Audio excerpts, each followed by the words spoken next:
Kembali lagi bersama saya Ridwan Yunus, NRP 2103 12 10 12. Nah, sekarang kita sampai pada teori 3, yaitu kita akan bahas query lanjutan. Nah, tidak lupa ya, di sini dosen pembimbing saya yaitu Pak Rengga Asmara Eskom. Nah, sekarang masuk ke tujuan pembelajaran. Ya, pembahasannya yaitu satu subquery dan penggunaannya. Subquery dengan banyak kolom, query comparison subquery, dan query comparison subquery, penggunaan query dalam browser from ekspresi skalar, korelasi subquery dan penggunaannya, penggunaan query dan klausali.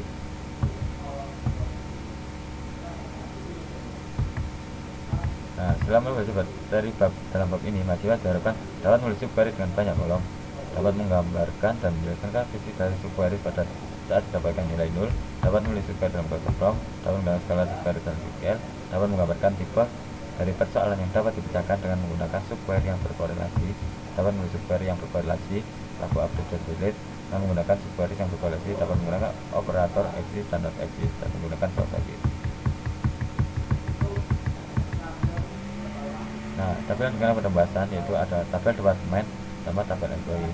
Departemennya ada employee ID dan name, ada manager ID, ada location.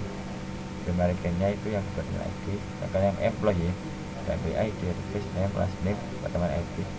Primary key-nya ada employee ID. Kita ada variable key dari departemen ID. Nah, dan ini. Nah, yang satunya ada tabel job history. Ya, history. Apa itu subquery? Itu query dalam query ya. Kalau subquery jelas ada query dalam query, di select from where, terus ternyata ada select from where lagi. Nah, itu yang dinamakan subquery. Nah, query yang di dalam query itu dinamakan inner query, dan yang di luarnya dinamakan outer query.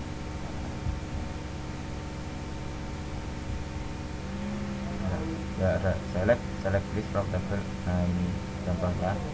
Nah, ini ada contohnya query. Nah, subquery menggunakan nilai pemain query. Subquery dalam untuk menyelesaikan persoalan di mana terdapat suatu nilai tidak diketahui. Nah, berikut ini cara menggunakan query. Nah, ini seperti ini ya. Jadi perlu subquery lagi buat munculin 10.500. Nah, kan kita kan nggak tahu, jadi kita butuh satu kali lagi query buat nyari yang namanya yang employee ID-nya 149. Nah, nanti ini dibandingkan sama salary yang dicari. Nah, ini ada field ya, fieldnya. Saya akan menghasilkan nama pegawai dan gajinya yang lebih dari dengan nomor 149. Sebelumnya gaji dari pegawai dengan nomor 1 diketahui. Untuk itu kita tempatkan sebagai subquery akan nilai yang tidak diketahui. Pada ilustrasi gambar di atas nilai gaji dari pegawai ada 149. Nah, subquery banyak kolom. Pada subquery dengan banyak kolom, kita baris dari main query dibandingkan dengan nilai dari subquery multiple row dan multiple kolom. Berikut ini cara membandingkan banyak kolom dan baris. Bandingan dengan kolom. Bandingan kolom dalam subquery banyak kolom dapat berupa perbandingan berpasangan, pairwise comparison, bandingan gabungan, non pairwise comparison subquery. Nah, yang seperti ini ya, contohnya pairwise comparison subquery. Nah, berikut sistem membandingkan berpasangan untuk menampilkan detail data pegawai yang dimiliki oleh manajer dan departemen yang sama dengan yang dimiliki nomor pegawai 78 dan 74. Non pairwise comparison. Ini cara membandingkan tidak berpasangan untuk menampilkan detail dari data pegawai yang dimanajeri oleh manajer yang sama dengan pegawai nomor pegawai 4 atau 141 dan bekerja dalam departemen yang sama dengan pegawai yang memiliki nomor pegawai 74 atau 141. Nah, penggunaan query dan browser form. Nah, ternyata form juga bisa dimasuki query ya. Nah, ini dalam form ternyata masih ada select departemen APC. Nah, ini yang dimaksud dengan query dalam browser from.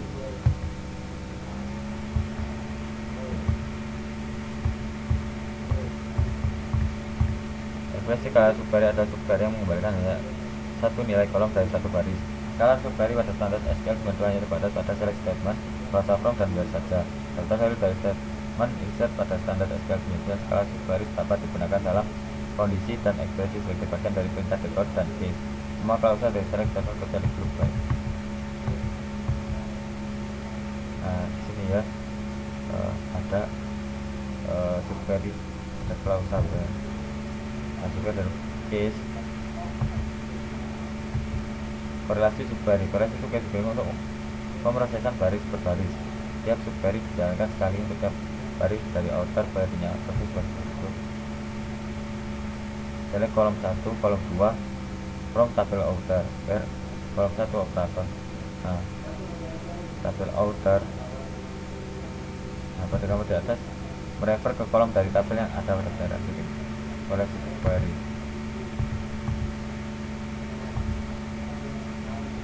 Select a employee. Nah, ini berikut yang contoh buat menampilkan pegawai yang pernah berganti job, punya 2 kali. Nah, berdua kali select count from job history. Nah, job history itu ternyata digunakan buat mengganti job ya. Job sebelumnya disimpan pada job history. Nah, 2 kurang dari sama dengan select count job history.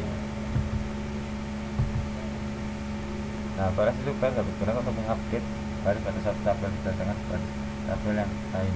Baris itu dinamakan korelasi update. Nah, ternyata update juga bisa dimasuki query subquery ya. Set kolom. Nah, kolomnya juga diinisialisasi oleh subquery. Kemudian dari nama departemen didapatkan dari tabel departemen dengan menggunakan korelasi update. Nah, ini. Atau korelasi subquery juga dapat digunakan untuk menghapus baris pada satu tabel berdasarkan pada baris dari tabel yang lain. Korelasi seperti ini dinamakan korelasi delete. Berikut cara penulisannya. Nah, delete juga ternyata delete juga dikasih subquery ya. Berikut contoh penggunaan korelasi delete untuk menghapus baris-baris dari tabel employee yang juga terdahulu tabel entry history. Ini delete from employee A where employee ID sama dengan select employee ID from employee A where employee ID sama dengan employee ID. Penggunaan operator exit dan exit digunakan untuk menguji keberadaan dari baris dalam himpunan hasil dari subquery. Jika ditemukan, maka pencarian tidak dilanjutkan dalam inner query dan kondisi ditandai true. Jika tidak ditemukan, maka ditandai false dan kondisi pencarian dilanjutkan dalam inner query. Nah, berikut penggunaan operator exit untuk mencari pegawai yang memiliki sedikitnya 1 orang bawahan. Nah, where exit select X from employee. Nah, berikut ada contoh penggunaan operator not exist untuk menampilkan semua departemen yang tidak mempunyai pegawai. Where not exist select X ya, not exist biar kelihatan siapa yang penggunaan klausa with. Dengan menggunakan klausa with, kita dapat menggunakan block query yang sama dengan statement select. Pada saat terjadi lebih dari sekali kompleks query, klausa with mendapatkan hasil dari block query dan menyimpannya dalam tabel space temporer kepunyaan user. Klausa with dapat meningkatkan performa. Nah, with the cost as select. Nah, ini membuat tabel yang kalau as kan berarti tabel yang mirip ya, tabel yang mirip dengan yang itu. Yang kedua, nah yang klausa with nya, kita menggunakan klausa with di atas digunakan untuk menampilkan nama departemen tadi dan total gaji. Untuk departemen yang memiliki total gaji itu bisa digaji rata-rata ada 2 departemen. Rasanya ini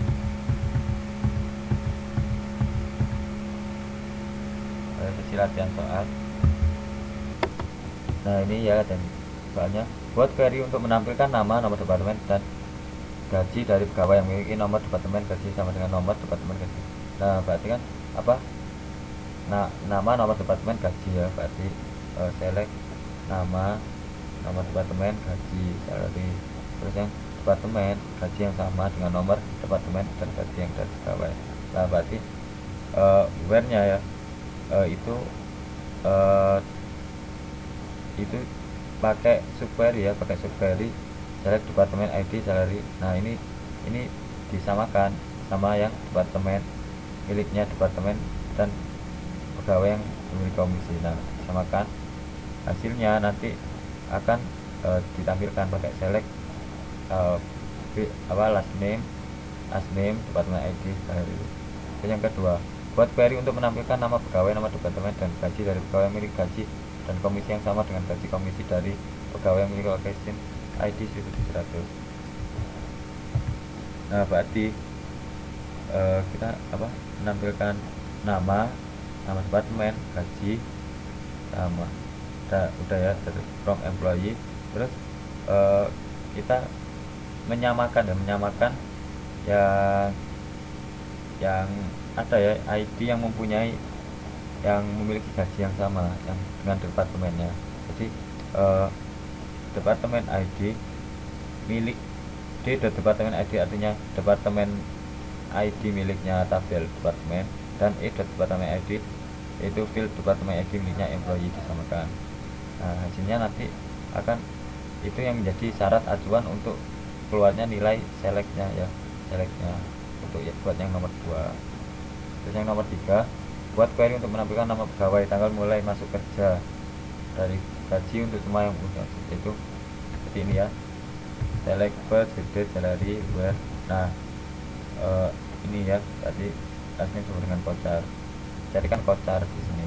Dan nomor 4, buat query untuk menampilkan nama detail dari nomor pegawai, nomor pegawai yang bertempat tinggal di kota, nama huruf diawali huruf T, ya. Nah itu.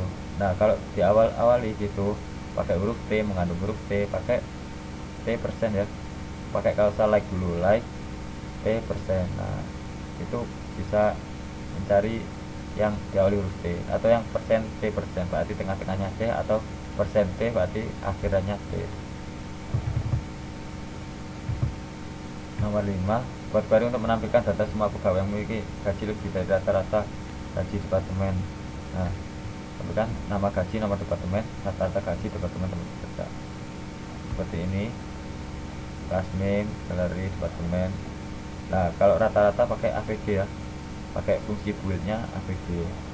Tidak perlu mendefinisikan ulang. Nomor 6, tampilkan pegawai yang tidak memiliki supervisor. Cara pertama, gunakan operator not exist, not in. Nah ya, jadi yang pertama not exist ya, not exist berarti pakai yang not exist, select subquery-nya, select last name from employee. Nah dicari yang manager ID sama miliknya employee dot manager ID, manager ID nya employee ya, jadi yang enggak ketemu. Terus select yang nomor 7, buat query untuk menampilkan nama pegawai dan yang gajinya kurang dari rata-rata gaji pada departemen tempat dia bekerja. Nah tadi lagi-lagi rata-rata ya, rata-rata gaji berarti pakai AVG salary rata from. Nah kalau AVG jelas ada kayak berubah gitu ya. Kenapa? Karena ini kumulatif ya, harus dicari porosnya, dicari grup. Ini wajib ada grup by. Kalau pakai AVG, max, min, atau sum itu wajib pakai AVG, wajib pakai grup by. Nomor 8, buat query untuk menampilkan nama dari pegawai yang memiliki satu atau lebih dari kolega, nah tapi memiliki gaji lebih tinggi. Nah ini kita akan select last name from employee. Nah ini pakai subquery lagi ya, where date, terus dicari yang lebih besar ya, countnya departemen lebih dari 1. Kenapa? Karena dia punya kolega ya, berarti kan minimal 2 kan, berarti minimal 2. Nah seperti itu, count ID nya yang kembar minimal 2 soalnya kolega. Jadi count departemen ID lebih dari 1, berubah departemen ID ya. Sekian ya presentasi dari saya, semoga bermanfaat. Assalamualaikum warahmatullahi wabarakatuh.